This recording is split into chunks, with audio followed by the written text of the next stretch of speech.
Hello guys, welcome back to my YouTube channel. तो क्या आपको भी कंफ्यूजन होती है कि जब आप ट्रेडमार्क की एप्लीकेशन को आप फाइल कर देते हैं तो वो किस तरह से काम करता है, आपका ट्रेडमार्क एप्लीकेशन पे किस तरह से डिपार्टमेंट एक्शन लेता है, तो कैसे इसका प्रोसेस होता है। अगर आपको भी ये कंफ्यूजन है या फिर मन में कोई भी डाउट है तो ये वीडियो जस्ट आपके लिए है।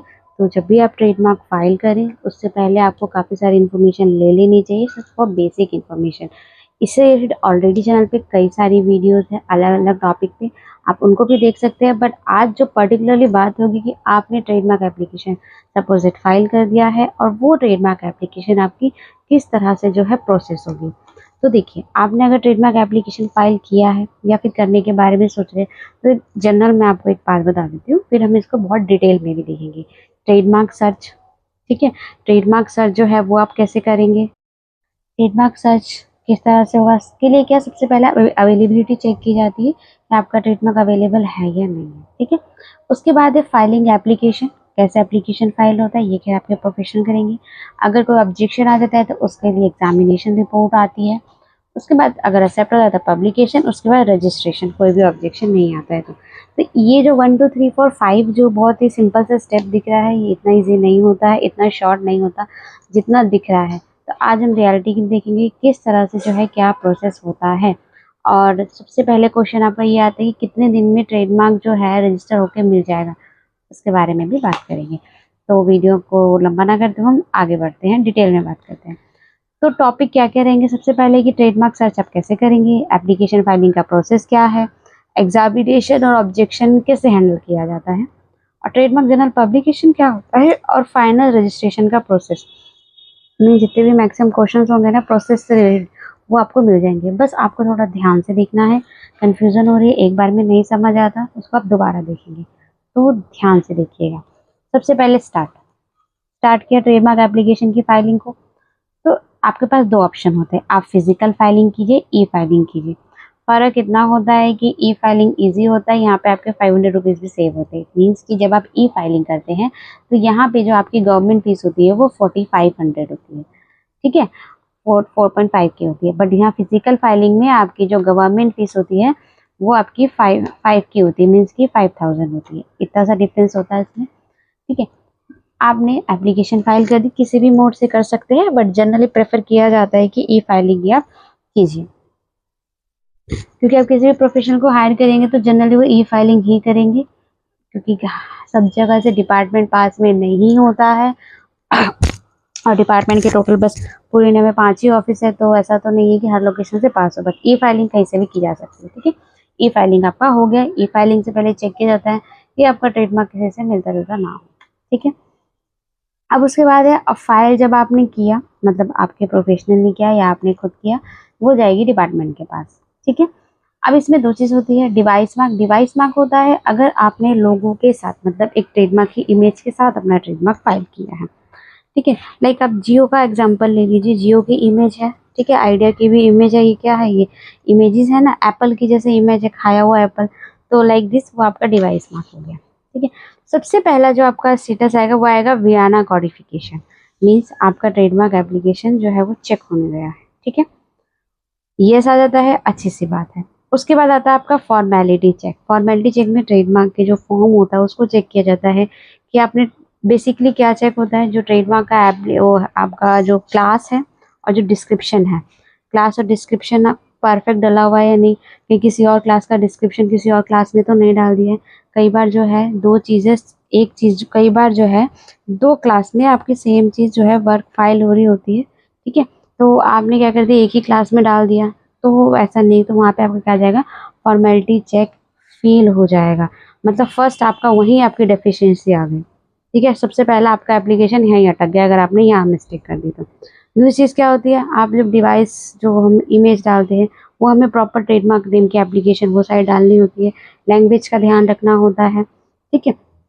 तो ये सारी क्या होती है, प्रोफेशनल की चीज़ें होती है। तो इसको मैं आपको यही सजेस्ट करूँगी कि आप इसमें किसी प्रोफेशनल हेल्प आप ज़रूर लें, ठीक है। आपका फॉर्मेलिटी चेक पास डेफिनेटली, जो अगर प्रोफेशनल कोई फाइल करता है तो ये उनकी रिस्पॉन्सिबिलिटी होती है, एंड वो देखिए वो आपसे प्रोफेशनल फीस चार्ज करे तो डेफिनेटली वो उसको ध्यान से ही करेंगे, ठीक है। फॉर्मेलिटी चेक पास हो गया, अच्छी चीज़ है। उसके बाद ठीक है। उसके बाद आपका चला जाता है फॉर्मेलिटी चेक के बाद वो जाता है एग्जामिनेशन में। ठीक है। अब ये जो फॉर्मेलिटी चेक का जो तक का प्रोसेस है ना, ये तो अभी भी आपका सिंगल डे में भी हो जा रहा है। बट ये जो ऑब्जेक्शन, अब इसके बाद दो ही चीज होती है, या तो आपका ऑब्जेक्शन आएगा या फिर आपका एक्सेप्ट होगा। ठीक है। ऑब्जेक्शन नहीं आता तो आपका डायरेक्ट एक्सेप्ट हो जाएगा, ऑब्जेक्शन आता है तो रिप्लाई फाइल करना होगा। अब ये जो ऑब्जेक्शन का प्रोसेस है ना, देखिए आज के टाइम में इसको होने में ना कम से कम 2 इयर्स का टाइम लग रहा है। डिपार्टमेंट सीधे दिखा देते हैं कि आपके 600 दिन लगेंगे, 800 दिन लगेंगे, वर्किंग डेज। ठीक है। तो यहाँ पे आने में टाइम लग रहा है, बट अगर आप चाहते हैं कि ये जल्दी हो जाए तो इसके लिए डिपार्टमेंट एक स्पीड अप ट्रैक का ऑप्शन लेकर आया है, जिसमें जो आपकी जो फीस लगेगी अलग से वो 30K लगेगी। 30,000 डिपार्टमेंट फीस लेगा। ठीक है। तो जो आपका ये 2 साल का जो टाइम है, ये जनरली 1-2 महीने में हो जाता है। तो अगर आपको जल्दी है तो आप ऐसा कर सकते हैं, अदरवाइज ठीक है, नॉर्मल प्रोसेस से आप उसको चलने दीजिए। अब देखिए क्या करते हैं, अगर फॉर्मेलिटी चेक में आपका कुछ भी प्रॉब्लम आती है, कुछ नहीं, जो भी प्रॉब्लम आई है, लाइक डिस्क्रिप्शन में प्रॉब्लम आई है, हम उसको अपडेट कर सकते हैं। ठीक है। तो एक एप्लीकेशन फाइल होती है, हाँ उसमें फीस लगती है, उसमें करेक्शन फीस जाती है, वो 900 की जाती है करेक्शन फीस। प्लस आपके जो प्रोफेशनल जो भी उसको करेक्ट करने के लिए एप्लीकेशन फाइल करेंगे, वो अपनी प्रोफेशनल फीस लेंगे। जनरली वो 1500 या 1000 ऐसे होती है। ठीक है। और 900 आपकी गवर्नमेंट फीस लगती है। ये जनरली निकल जाता है। कुछ भी देखिए फॉर्म में कई बार एरर हो जाती है तो जनरली निकल जाता है। कई बार क्या होता है कि प्राइवेट लिमिटेड है या फिर इस तरह से है, उनकी 9,000 फीस होती है, बट एमएसएमई आप लगा देंगे। बट एमएसएमई भी प्रॉपर होना चाहिए आपका। अगर एमएसएमई मान लीजिए आपने गलत लगा दिया तो डिपार्टमेंट क्वेश्चन रेज कर देता है कि आप 4500 बाकी की और भी फीस जो है वो पे कीजिए। तो जो भी क्लैरिफिकेशन होती है उसको फाइल कर देते हैं, जनरली ये निकल जाता है। ठीक है। हट जाता है। उसके बाद फिर क्या, एग्जामिनेशन रिपोर्ट या फिर एक्सेप्टेंस। ये फॉर्मेलिटी चेक पास हो गया, हम वापस इसी लाइन में आ गए। ठीक है। अब मान लेते हैं आपके ट्रेडमार्क में ऑब्जेक्शन आया है। ठीक है। नहीं आता है तो आपको वेल एंड गुड है, आपका डायरेक्ट एक्सेप्ट हो जाएगा। ठीक है। फिर ये फाइनल स्टेज में चला जाएगा। बट अगर आपका ऑब्जेक्शन आ जाता है, ठीक है, तो क्या होता है फिर ऑब्जेक्शन के अगेंस्ट, जनरली ऑब्जेक्शन 9-11 में आता है। ठीक है। 13-12 इसमें बहुत कम आता है, क्योंकि अगर इसमें आना भी होता है तो जो आपके प्रोफेशनल आपको पहले ही बता देंगे, लाइक आप इंडिया वर्ड का यूज़ कर लेंगे या फिर अपने लोगों में आप इंडियन फ्लैग यूज़ कर लेंगे, चर्च का क्रॉस यूज़ कर लेंगे, आप एम्बुलेंस का प्लस यूज़ कर लेंगे।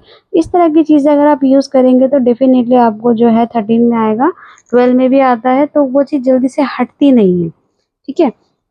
और प्लस 9 और 11 के ऑब्जेक्शन कई बार हट जाते हैं। तो एग्जामिनेशन रिपोर्ट आएगी, उस रिपोर्ट के अकॉर्डिंग जो आपके प्रोफेशनल है आपसे कुछ डॉक्यूमेंट्स डिमांड कर सकते हैं, कुछ डिटेल डिमांड करेंगे, एंड आपका जो है वो रिप्लाई फाइल कर देंगे। ठीक है। तो जब ये रिप्लाई फाइल होगा उस बेस पे, अगर आपका रिप्लाई रिप्लाई मतलब रिटर्न स्टेटमेंट फाइल होती है, एंड अगर वो रिप्लाई की स्टेटमेंट जो डिपार्टमेंट जब उसको रिव्यू करेगा उससे वो सेटिस्फैक्ट्री होगा तो वो आपका ऑब्जेक्शन रिमूव कर देगा। तो रिमूव कर देगा तो आपका ट्रेडमार्क एक्सेप्टेंस पे चला जाएगा। बट मान लेते हैं अगर वो रिमूव नहीं करते हैं, ठीक है, अगर वो रिमूव जो है वो उसको नहीं करते हैं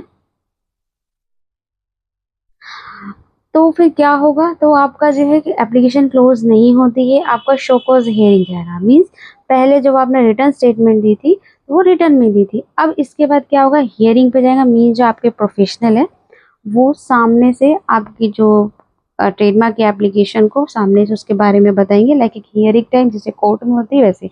बट यहाँ पे क्या है, ऑनलाइन भी होता है ऑफलाइन भी होता है, तो ज़्यादा प्रेफरेबल जो प्रोफेशनल है वो ऑनलाइन ही करते हैं। उससे पहले वो आपसे कुछ और डॉक्यूमेंट लाइक कुछ डिटेल्स जैसे आपने यूज़ करा हो ट्रेडमार्क, उसके बारे में आपसे कुछ डॉक्यूमेंट्स वो आपसे लेंगे। एंड लाइक हियरिंग से पहले वो क्या करेंगे, उसको एज एन एविडेंस फाइल करेंगे कि हम ये यूज़ कर रहे हैं, ये हमारे लिए काफ़ी ज़्यादा इंपॉर्टेंट है, किसी से मैच नहीं होता, आपके ऑब्जेक्शन के अकॉर्डिंग वो एक और स्टेटमेंट एक फाइल करते हैं। ठीक है। शोकॉज हियरिंग में देखिए यहाँ पे क्या होता है, अभी तक जो भी ऑब्जेक्शन आता है, रिप्लाई आता है, वो वन टाइम आता है। ठीक है, वो एक बार ही आता है। हियरिंग में क्या होता है, कई बार फर्स्ट हियरिंग से डिपार्टमेंट जो ऑफिसर है वो सेटिस्फाई नहीं हुआ, 1-2 हियरिंग्स और हम डिमांड कर सकते हैं, वो दे देते हैं। जनरली मैक्सिमम 2 से 3 ही हियरिंग में वो निकल जाता है। ठीक है, वो एक्सेप्ट हो जाता है या फिर वो रिफ्यूज़ल पे आ जाता है, जनरली एक्सेप्ट हो जाते हैं। ठीक है, अगर आप प्रॉपर जो है किसी प्रोफेशनल के थ्रू चेक करवा के ट्रेडमार्क आप फाइल करवाएंगे तो वो निकल जाता है। उसके बाद है शोकोज हियरिंग में, ठीक है, एक्सेप्ट हो गया तो आपका एक्सेप्टेंस में चला जाता है। इनकेस अगर यहाँ एक्सेप्ट नहीं होता है तो ये जो है वो रिफ्यूज हो जाता है, मतलब आपकी एप्लीकेशन क्लोज हो गई, जितना टाइम मनी वो लगा था वो सारा का सारा खत्म। ठीक है, अब आपको ट्रेडमार्क चाहिए तो आपको न्यू अप्लाई करना पड़ेगा। एक चीज़ और होती है, अगर आप छोड़ देते हैं एप्लीकेशन को, मीन्स ऑब्जेक्शन आया आपको पता नहीं चला, या फिर आपने पता लग गया आपने उस पर कोई भी एक्शन नहीं लिया, कुछ टाइम बाद वो अबेंडन हो जाता है, मीन्स कुछ टाइम बाद वो एप्लीकेशन खुद ब खुद क्लोज कर देता है डिपार्टमेंट। अब मान लेते हैं कि आपका जो ट्रेडमार्क है ऑब्जेक्शन पे, रिप्लाई पे एक्सेप्ट नहीं हुआ, हियरिंग पे एक्सेप्ट हो गया, तो उसमें क्या होगा, एक्सेप्ट होगा और फिर वो कुछ टाइम बाद पब्लिकेशन में चला जाएगा।